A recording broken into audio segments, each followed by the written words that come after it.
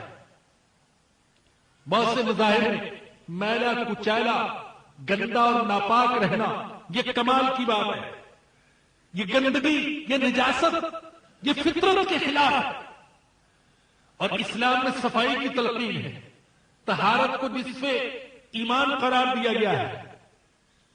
بے شمار احکام ہیں جس پر موازنے کے طور پر بحث ہو سکتی ہے کہ الحمدللہ ہم ثابت کر سکتے ہیں کہ اسلام کے احکام وہ فطرت کے تقاضوں کو پورا کرنے والے، فطرت کے تقاضوں کو کچلنے والے نہیں۔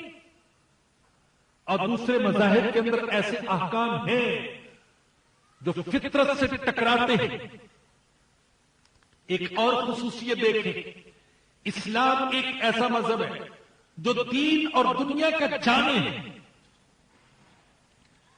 اسلام نے رہبانیت کی تلقین نہیں کی کہ تم دنیا کو چھوڑ کر اور بیوی بچوں کو چھوڑ کر، تجارت، کاروبار، ملازمت کو چھوڑ کر کسی پہاڑ کی غار میں اور کسی جنگل کے گوشے میں پناہ لے لو اور اللہ اللہ کرتے زندگی گزار دو۔ اسلام نے یہ نہیں کہا۔ اسلام نے یہ کہا کہ تم نے دین کے تقاضوں کو بھی پورا کرنا ہے اور دنیا کے تقاضوں کو، جائز تقاضوں کو بھی پورا کرنا ہے۔ دین اور دنیا دونوں کا جامع۔ پھر اسلام ہی ایک ایسا مذہب ہے جو خلافت کا نظریہ دیتا ہے، خلافت کا نظریہ، جس نظریے کی بنا پر پوری دنیا کے اہل ایمان متحد ہو سکتے ہیں، اور جس نظریے کی عملی صورت میں متشکل ہونے کے بعد پوری دنیا کو امن اور سلامتی اور تحفظ مل سکتا ہے۔ یاد رکھیے، دنیا کو جمہوریت سے امن نہیں ملے گا، اشتراکیت سے امن نہیں ملے گا، اور سرمایہ دارانہ نظام سے دنیا کو امن نہیں ملے گا۔ دنیا کو امن ملے گا نظام خلافت کے قائم ہونے سے۔ اس لیے پورے عالم کفر کی کوشش ہے کہ کسی طور پر بھی مسلمانوں کی ہاں خلافت کے نظام کا احیاء نہ ہو سکے۔ وہ ہمیں جمہوری تماشوں میں اور اشتراکیت کی گندگی میں عرصے سے الجھائے ہوئے ہیں اور الجھائے رکھنا چاہتے ہیں۔ اب تو ایسی صورت بن گئی کہ خود مسلمانوں نے بھی خلافت کا نام لینا چھوڑ دیا کہ اس کی بھی کوئی ضرورت ہے یا یہ بھی ہمارا کوئی نظام ہے۔ اور ایک آخری بات عرض کر دوں، اسلامی مذہب کی خصوصیت کے طور پر جو اس کی سچائی کو ثابت کرتی ہے، آپ اگر غور کریں آج کے حالات کا اور ماضی کے حالات کا جائزہ لیں تو صدیوں سے مختلف مذاہب کا تختہ مشق بنا ہوا ہے اسلام، اور اس کے باوجود اسلام زندہ ہے صدیوں سے۔ عیسائیت کو دیکھیں تو وہ اسلام کو اپنے لیے خطرہ سمجھتی ہے، یہودیت کو دیکھیں تو وہ اسلام کو اپنے لیے خطرہ، ہندو مذہب، بدھ مذہب، سکھ مذہب، سوشلزم، کمیونزم، سیکولرزم، جتنے بھی یہ ازم اور نظریات اور مذاہب ہیں صرف اسلام کو اپنے لیے خطرہ سمجھتے ہیں۔ صدیاں گزر گئی، اسلام کو مٹانے کی کوشش ہو رہی، اسلام کو اور مسلمانوں کو۔ جھوٹ بولتے ہیں وہ لوگ جو کہتے ہیں کہ آج امریکہ کی جنگ دہشت گردی کے خلاف، اللہ کی قسم یہ اسلام اور اسلامی تہذیب کے خلاف جنگ ہے، مسلمانوں کے خلاف جنگ ہے، کسی قسم کی دہشت گردی کے خلاف یہ جنگ نہیں ہے۔ سب سے بڑے دہشت گرد وہ خود ہے جو اس جنگ کے شعلے بپا کیے ہوئے ہیں، جو اس جنگ کی آگ جلائے ہوئے ہیں، سب سے بڑے دہشت گرد وہ ہیں۔ یہ جنگ اسلام کے خلاف ہے، اسلامی تہذیب کے خلاف ہے، مسلمانوں کے خلاف ہے۔ ایک خطرہ محسوس کرتے ہیں کہ کہیں یہ ابھر نہ جائے، یہ اسلام دوسرے دینوں پر غالب نہ آ جائے، مغلوب رکھنے کی ایک کوشش۔ بات یہ ہو رہی تھی کہ مکالمہ بین المذاہب کی ضرورت و اہمیت، تو میں نے کہا کہ اگر اس کا مطلب یہ ہے مکالمہ بین المذاہب کا کہ مختلف مذاہب کے نمائندے اور مختلف مذاہب کے علماء وہ کسی فورم پر جمع مذاکرات کی میز پر بیٹھے، علمی مباحثے کی فضا میں کسی مجلس کا انعقاد کرے اور پھر ہر مذہب کی خصوصیات پر روشنی ڈالی جائے، تو یہ مکالمہ ہونا چاہیے۔ ایسی افہام و تفہیم کی فضا ہونی چاہیے۔ دوسرا سوال جو کیا گیا وہ یہ کہ آج کل جو مغرب کی طرف سے یہ نعرہ بلند کیا جا رہا ہے مکالمہ بین المذاہب کا، تو ان کی اصل مقاصد کیا ہے؟ واللہ اعلم۔ بظاہر جو نظر آتا ہے کہ اہل مغرب کی طرف سے مکالمہ بین المذاہب کا جو نعرہ بلند کیا جا رہا ہے تو اس کا مقصد افہام و تفہیم کا ماحول پیدا کرنا نہیں، بلکہ مسلمانوں کو اس بات پر آمادہ کرنا کہ وہ اپنے بعض اصولوں اور نظریات سے دستبردار ہو جائے۔ قرآن کے بارے میں، صاحب قرآن حضرت محمد الرسول اللہ صلی اللہ علیہ وسلم کے بارے میں وہ حساس نہ رہے، شرم و حیا کے تقاضے فراموش کر دیں، اور کچھ لو اور کچھ دو کی بنیاد پر مفاہمت کی صورت پیدا کر لے. ہم اس قسم کے مکالمے کو بالکل ناجائز اور حرام سمجھتے ہیں کہ اگر اس مکالمے کا مقصد یہ ہے کہ مسلمان اسلام کی تبلیغ نہ کرے اور سارے مذاہب کو برحق مان لے تو یہ مکالمہ غلط، یا کچھ لو اور کچھ دو کی بنیاد پر مسلمان کفار اور مشرکین سے مذہب کے بارے میں مفاہمت کر لے تو ہم اس سوچ کو غلط کہتے ہیں. اور یاد رکھیے کہ یہ سوچ آج کی نہیں، بہت پرانی ہے. خود ہمارے آقا حضرت محمد الرسول اللہ صلی اللہ علیہ وسلم کو بھی مشرکین مکہ نے دعوت دی کہ آئیے ہم مفاہمت کر لیتے ہیں، مسالمت کی صورت نکالتے ہیں. آپ ہمارے معبودوں کو برا بلا نہ کہے، ہم آپ کے معبود کو برا بلا نہیں کہتے، بلکہ اس سے بھی بڑھ کر ہم آپ کے خدا کی عبادت کرتے ہیں. آپ کبھی کبھی ہمارے خداؤں کی بھی عبادت کر لیا کریں، یا اتنا نہیں کر سکتے تو کم از کم ان کے خلاف تو نہ بولے. لیکن اللہ نے ہمیشہ کے لیے آپ کی زبان سے یہ اعلان کروا دیا، قل یا ایھا الکافرون لا اعبد ما تعبدون ولا انتم عابدون ما اعبد ولا انا عابد ما عبدتم ولا انتم عابدون ما اعبد لکم دینکم ولی دین.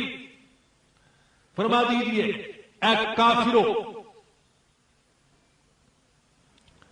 قرآن کریم میں یہ واحد مکان ہے جہاں واضح طور پر کافروں کو کافر کہہ کر خطاب کیا گیا دنیا میں.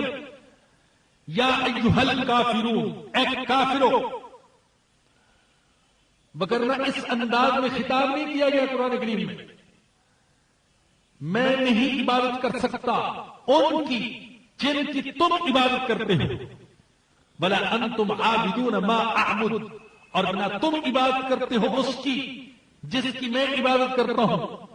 ولا انا عابد ما عبدتم، نہ میں عبادت کرتا ہوں ان کی جن کی تم عبادت کرتے ہو. ولا انتم عابدون ما اعبد، اور نہ تم عبادت کر سکتے ہو اس کی جس کی میں عبادت کرتا ہوں. دو دفعہ آپ دیکھیں تو تکرار پایا جاتا ہے. بعد نے کہا یہ تکرار اس لیے تھا کہ آج بھی ایسا نہیں ہو رہا، آج بھی ایسا نہیں ہو رہا کہ میں تمہارے معبودوں کی بات کروں اور تم میرے معبود کی بات کرو، اور مستقبل میں بھی ایسا نہیں ہوگا. ایسا نہیں کہ ہو سکے گا کہ تم میرے معبودوں کی اور میں تمہارے معبودوں کی بات کروں، ایسا نہیں ہو سکتا.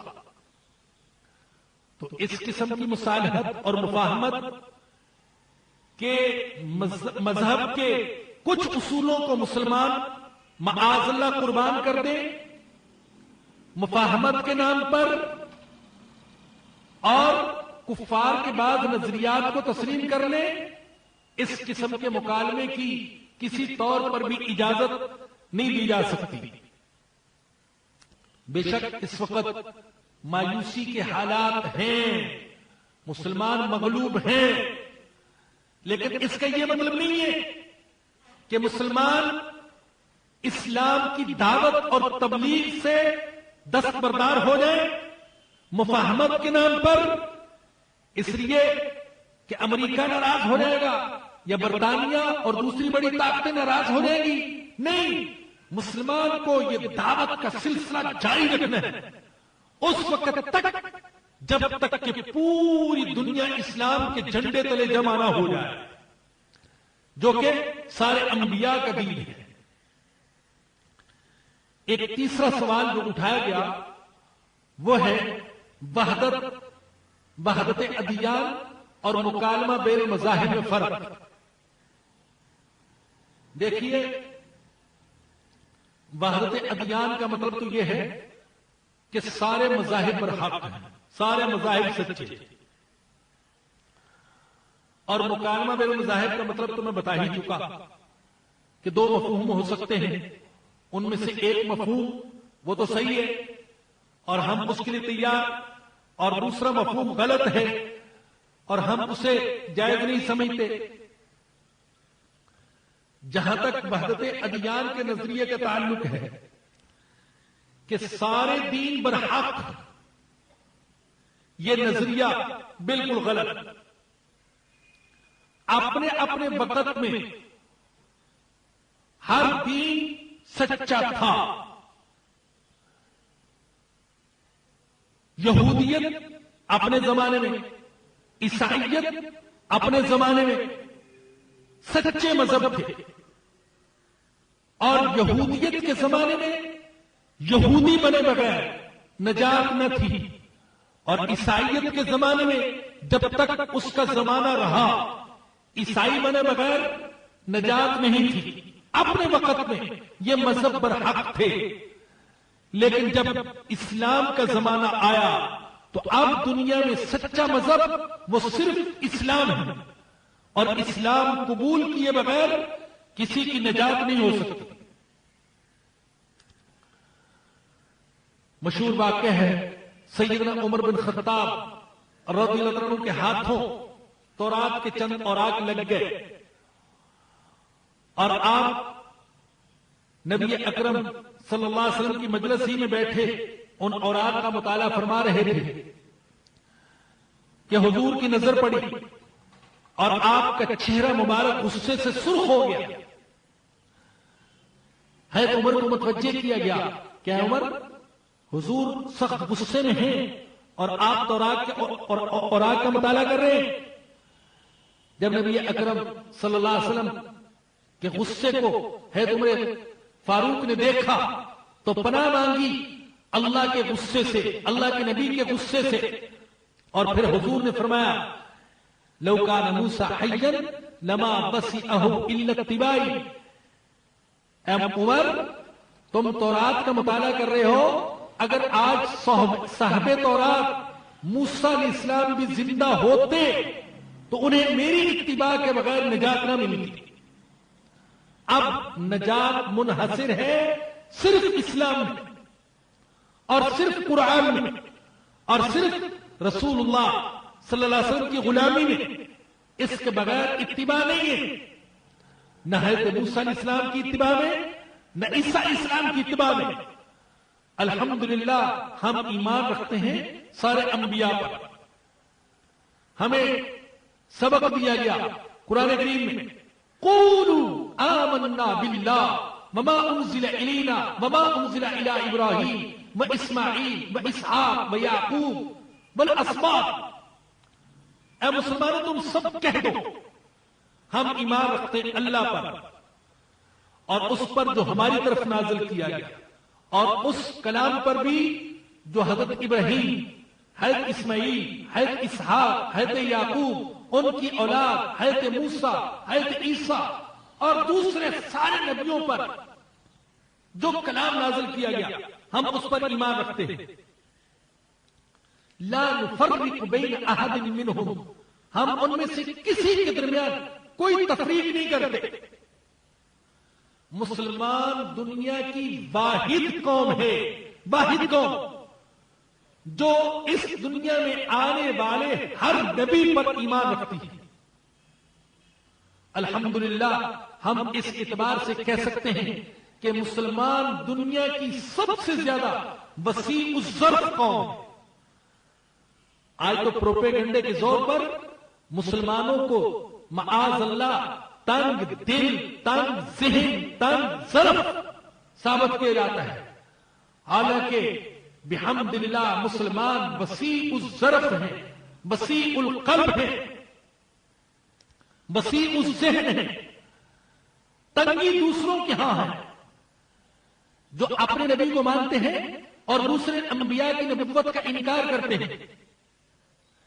ایک یہودی موسیٰ علیہ السلام کو مان کر اور دوسرے سارے نبیوں کا انکار کر کے یہودی ہو سکتا ہے، اور ایک عیسائی عیسیٰ علیہ السلام کو مان کر اور دوسرے سارے نبیوں کا انکار کر کے عیسائی ہو سکتا ہے، لیکن ایک مسلمان صرف محمد الرسول اللہ صلی اللہ علیہ وسلم کو مان کر اور دوسرے کسی ایک نبی کا بھی، سارے نبیوں کا نہیں، صرف ایک نبی کا بھی انکار اگر کر دے تو وہ مسلمان نہیں ہو سکتا، صرف ایک نبی کا۔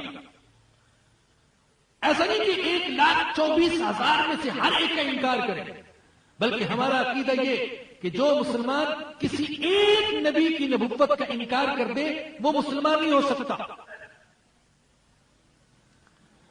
تو ایمان رکھنا دوسری بات ہے، ہم ایمان رکھتے ہیں تمام انبیاء پر، ایمان رکھتے ہیں تمام آسمانی کتابوں پر کہ وہ اللہ کی کتاب تھی، تورات اللہ کی کتاب، انجیل اللہ کی کتاب، زبور اللہ کی کتاب، ہم ایمان رکھتے ہیں، لیکن اتباع صرف قرآن کی کرتے ہیں، اتباع صرف حضرت محمد رسول اللہ صلی اللہ علیہ وسلم کی کرتے ہیں، اور یہ بھی یقین، اور اگر آپ تقابلی مطالعہ کریں تو آپ اس نتیجے پر پہنچیں گے کہ جو سچائیاں، جو ابدی سچائیاں، جو آسمانی تعلیمات، اصولی تعلیمات پچھلی ساری کتابوں میں تھی، اللہ نے وہ ساری تعلیمات اور ساری سچائیاں قرآن میں جمع کر دی، اور جتنی اچھی باتیں ساری شریعتوں میں تھی اللہ پاک نے وہ ساری اچھی باتیں شریعت اسلام میں جمع کر دی، اور جتنے اعلی اخلاق سارے انبیاء میں تھے اللہ نے وہ سارے کے سارے اعلی اخلاق حضرت محمد الرسول اللہ صلی اللہ علیہ وسلم میں جمع کر دیے۔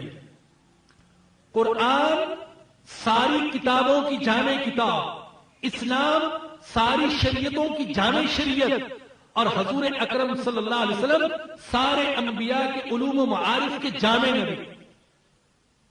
اسی لیے تو آپ نے فرمایا مجھے اولین کا بھی علم عطا کیا گیا اور آخرین کا علم بھی عطا کیا گیا، جو کچھ سارے پہلوں کو عطا کیا گیا اللہ نے وہ بھی مجھے دے دیا، جو کچھ میرے بعد والوں کو عطا کیا جائے گا وہ بھی اللہ نے مجھے دے دیا۔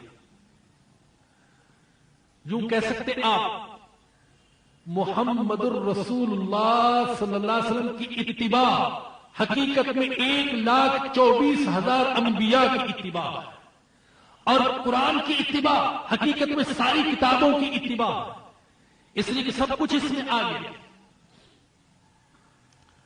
تو بھائی وحدت ادیان کا مطلب اگر کوئی یہ لے لیا جائے، یہ لیتے ہیں کہ سارے دین سچے، جس دین پر بھی چلے نجات ہو جائے گی، تو یہ مطلب بالکل غلط۔ بعض ہمارے سیدھے سادے لوگ کہہ دیتے ہیں جو جہاں لگا ہے ٹھیک ہے، جو جہاں لگا ہوا ہے وہ ٹھیک ہے، کوئی بت پرستی میں ہے وہ بھی ٹھیک ہے، جو 3 خداؤں کو مانتا ہے وہ بھی ٹھیک ہے، جو 1,00,000 خداؤں کو مانتا ہے وہ بھی ٹھیک ہے۔ ایسا نہیں ہے، اگر ایسا ہوتا تو نبی اکرم صلی اللہ علیہ وسلم کو ساری انسانیت کے لیے نبی بنا کر نہ بھیجا جاتا، اور ہمیں یہ حکم نہ دیا جاتا کہ تم دنیا کے کونے کونے تک اسلام کے پیغام کو پھیلاؤ۔ تو سارے دینوں میں نجات نہیں، ایک دین میں اب جو دین ہے دین اسلام، صرف اسی کے ماننے اور اسی کی اتباع میں نجات ہے۔ اور چوتھا اور آخری سوال جو اٹھایا گیا وہ یہ کہ کیا کوئی ایسا دین ایجاد کیا جا سکتا ہے جس پر اقوام عالم کا اتفاق ہو جائے؟ یہ چوتھا سوال ہے۔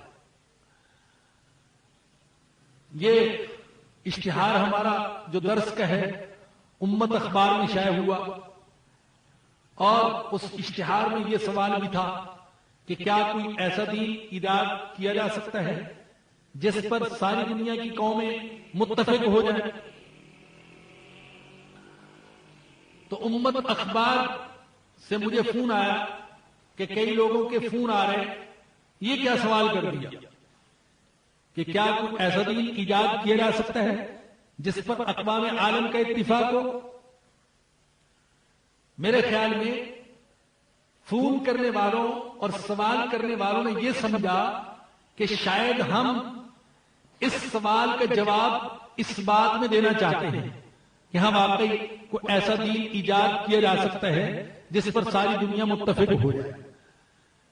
جب کوئی سوالیہ انداز میں بات کی جاتی ہے تو اس کا مطلب یہ ہرگز نہیں ہوتا کہ لازماً اس کا جواب اس بات ہی میں دیا جائے گا کہ اگر سوال یہ کیا گیا ہے کہ کیا ایسا دین ایجاد ہو سکتا ہے تو واقعی میں جواب یہ دوں گا کہ ہاں واقعی ایسا دین ایجاد ہو سکتا ہے. یہ سوال صرف ذہنوں کو متوجہ کرنے کے لیے ہوتا ہے کہ آج یہ سوچ پائی جا رہی ہے کہ کوئی ایسا دین ایجاد کیا جائے جس پر ساری دنیا متفق ہو جائے. اور یہ سوال کون لوگ اٹھا رہے ہیں؟ جن کے پاس خود کوئی دین نہیں ہے، خود دین سے محروم ہو چکے. یہ حقیقت ہے کہ جو الہامی تعلیمات تھی، آسمانی تعلیمات، وہ پوری طرح نہ یہودیوں کے پاس محفوظ ہیں، نہ عیسائیوں کے پاس محفوظ ہیں، نہ تورات میں محفوظ ہیں، نہ انجیل میں محفوظ ہیں.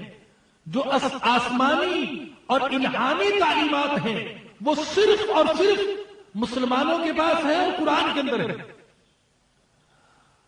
اگر کبھی ایسا ہوا کہ اقوام عالم نے مسلسل ٹھوکریں کھانے کے بعد یہ فیصلہ کر لیا کہ دنیا کا کوئی ازم اور دنیا کا کوئی مذہب اور کوئی انسانوں کا خود ساختہ دستور ہمارے سارے مسائل حل نہیں کر سکتا اور ہمیں کسی آسمانی مذہب کی طرف رجوع کرنا چاہیے. میرا سوال سمجھیے گا، میری بات کو غور سے سنیے گا. اگر کبھی اقوام عالم نے یہ فیصلہ کیا کہ ہمارے اپنے خود ساختہ دستور اور مذاہب یہ ہمارے مسائل حل نہیں کر سکتے اور ہمیں کسی آسمانی مذہب کو تسلیم کر لینا چاہیے، اور انہوں نے کسی آسمانی مذہب کو تلاش کیا، تو اللہ کی قسم آسمانی تعلیمات اور الہامی تعلیمات اقوام عالم کو صرف مسلمان پیش کر سکیں گے قرآن کی صورت میں، اور کوئی قوم اقوام عالم کو الہامی تعلیمات محفوظ انداز میں پیش نہیں کر سکیں. اور یہ بات تو یقینی ہے کہ اقوام عالم کو ایسے مذہب کی تلاش ہوگی اور یہ ایسے مذہب کو تسلیم کریں گے، یہ پکی بات ہے.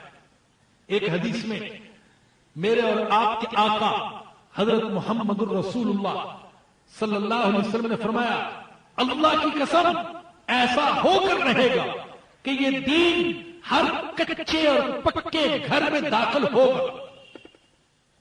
میرے اور آپ کے آقا نے فرمایا یہ دین ہر کچے اور پکے گھر میں، ہر شہر اور گاؤں میں داخل ہوگا. فرمایا کہ کوئی اس کو مانے گا خوشی سے اور کوئی مانے گا مجبوری سے. علماء کہتے ہیں مجبوری سے ماننے کا کیا مطلب؟ کہ بعض لوگ تلوار کے ڈر سے اسلام کو قبول کریں گے، تو مجبوری سے ماننے کا مطلب یہ نہیں ہے کہ بعض لوگ تلوار کے ڈر سے اسلام میں داخل ہوں گے.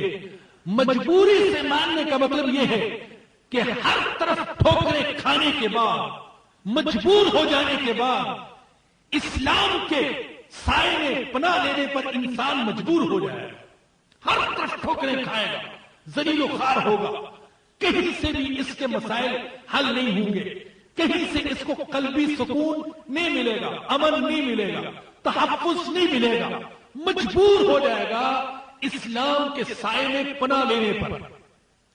تو ایسا تو ہوگا کہ انسان آئے گا اسلام کی طرف. تو میں عرض کر رہا تھا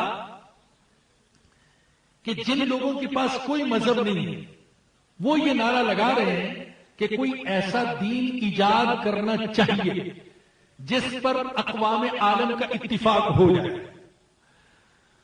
مگر یاد رکھیے، دین ایجاد نہیں کیا جاتا، دین نازل ہوتا ہے. دین ایجاد نہیں کیا جاتا، دین انسانوں کی ایجاد نہیں ہے، دین اللہ کا نازل کردہ نظام ہے. لہذا انسان ایسا کوئی دین ایجاد نہیں کر سکتے. اللہ نے ایسا دین نازل کر دیا 1450 سال پہلے، اور وہ آج بھی دین تر و تازہ ہے. وہ کہنگی کا، وہ قدامت کا، وہ فرسودگی کا شکار نہیں ہوا. جیسے سورج، چاند، ستارے، آسمان، زمین یہ پرانے نہیں ہو سکتے، یہ دین اسلام بھی پرانا نہیں ہوا. اس کے حقائق ابدی حقائق ہیں. کسی دوسرے دین کی نہ ایجاد کرنے کی ضرورت اور نہ انسان ایجاد کر سکتا ہے. دیکھیے، انسان کی نظر محدود، عقل محدود، علم محدود، تجربہ محدود، مشاہدہ محدود، زندگی محدود. انسان اپنی کمزوریوں کے ہاتھوں مجبور، انسان اپنی خواہشات کے ہاتھوں مجبور. انسان مختلف چیزوں سے متاثر ہوتا ہے، اتار چڑھاؤ سے متاثر ہوتا ہے، موسموں سے متاثر ہوتا ہے، حالات سے متاثر ہوتا ہے. لہذا انسان ایسا دین ایجاد نہیں کر سکتا جو سارے زمانوں اور سارے انسانوں کی ضروریات پوری کر سکے.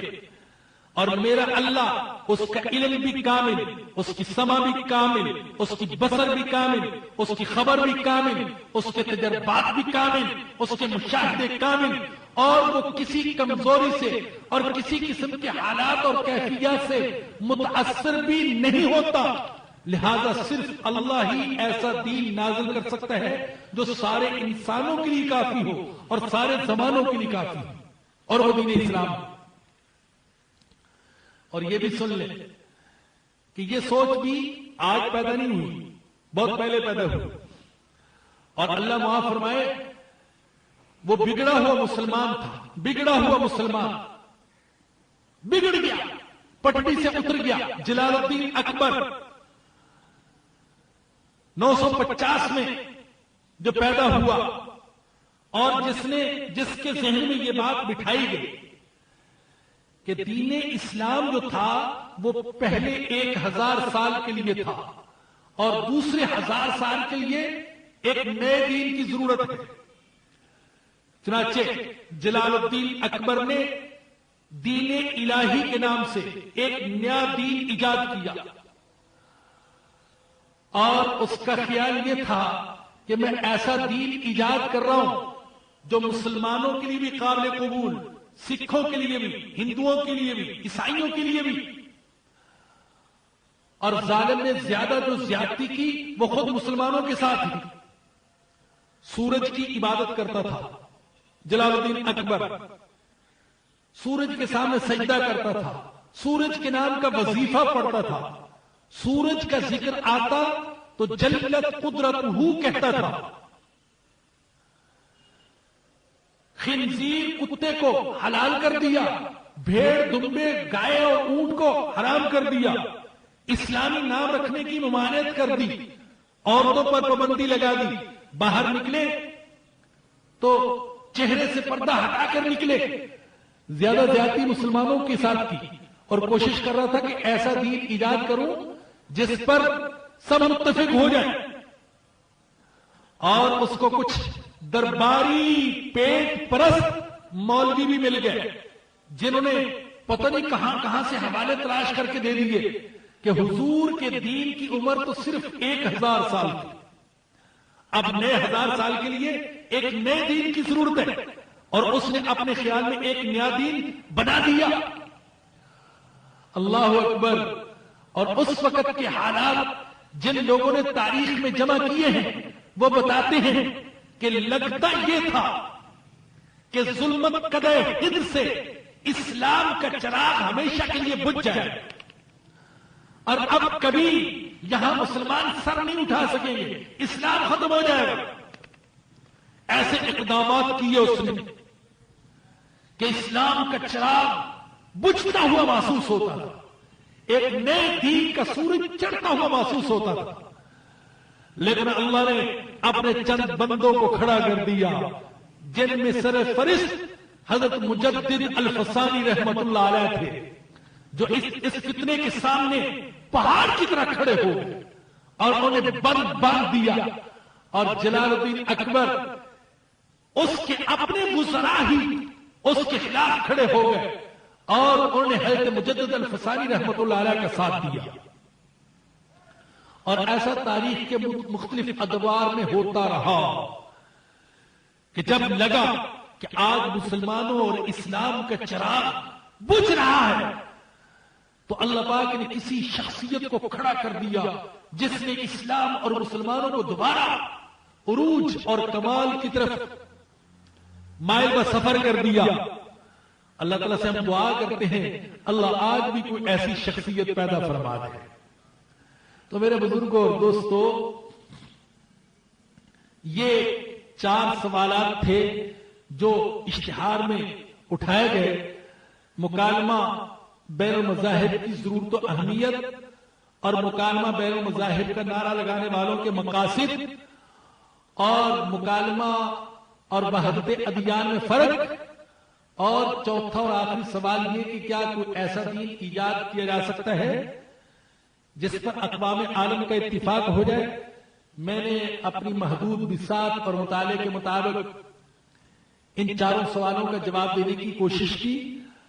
آخر میں اللہ تعالیٰ سے دعا ہے کہ اللہ پاک مجھے اور آپ کو اور ہمارے آنے والی نسلوں کو ایمان پر زندہ رکھے اور ایمان پر خاتمہ نصیب فرمائے. وآخر دعوانا ان الحمد للہ رب العالمین. آخر میں ایک اعلان تو یہ ہے کہ الحمدللہ میرے مالک کا لاکھ لاکھ شکر ہے کہ اللہ پاک نے حج بیت اللہ کی سعادت ہمارے مقدر میں شاید لکھتی ہے، اور اللہ نے فضل فرمایا تو منگل کے دن پرسوں انشاءاللہ حج کے سفر کے لیے روانہ ہوں گا.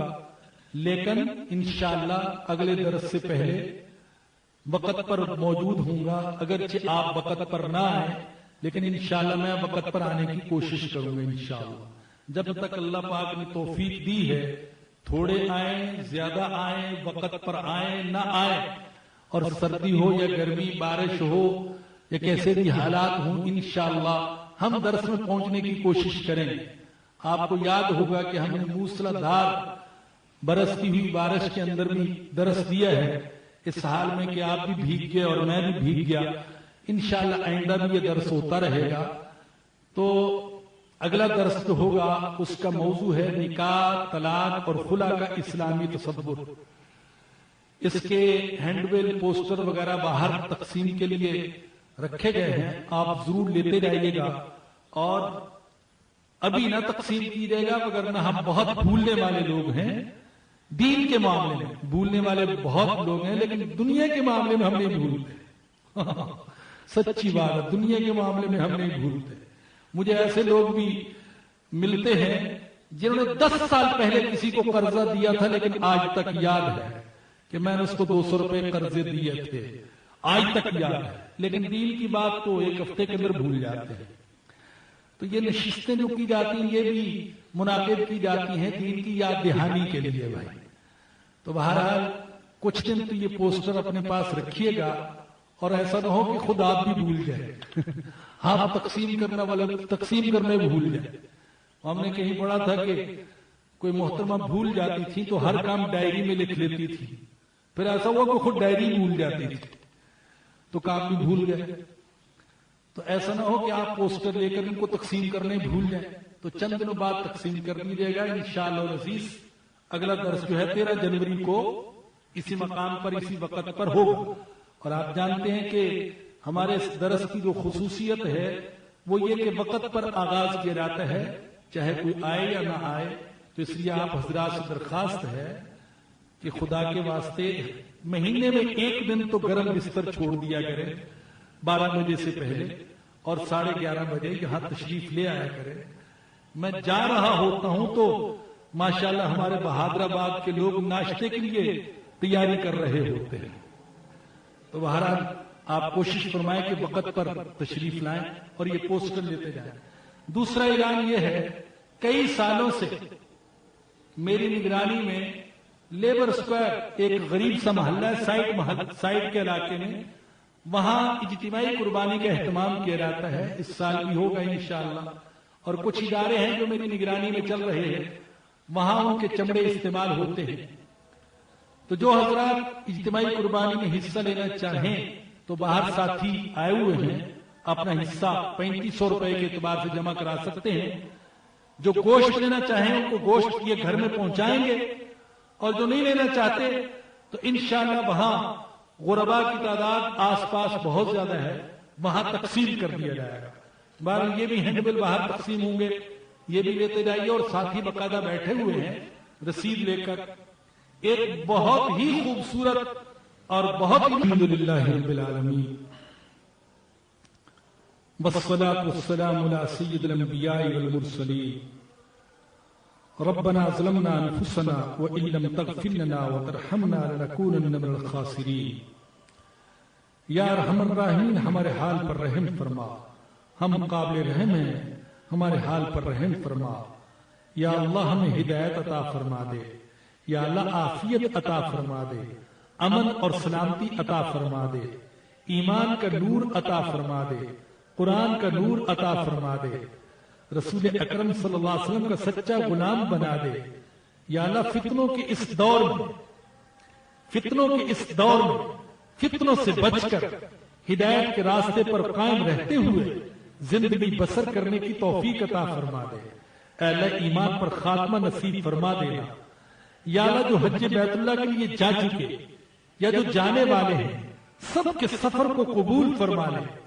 جو نہیں جا سکے اور جانے کی دل میں حسرت ہے، یا اللہ ان کی حسرت کو پورا فرما دے۔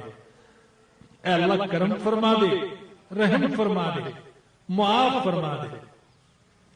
ربنا آتنا فی الدنیا حسنۃ وفی الآخرۃ حسنۃ وقنا عذاب النار۔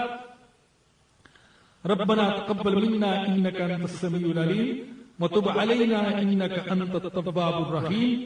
صلی اللہ تعالی علی رسولہ وخیر خلقہ سیدنا ومولانا محمد وآلہ وصحبہ واہل بیتہ اجمعین، آمین برحمتک یا ارحم الراحمین۔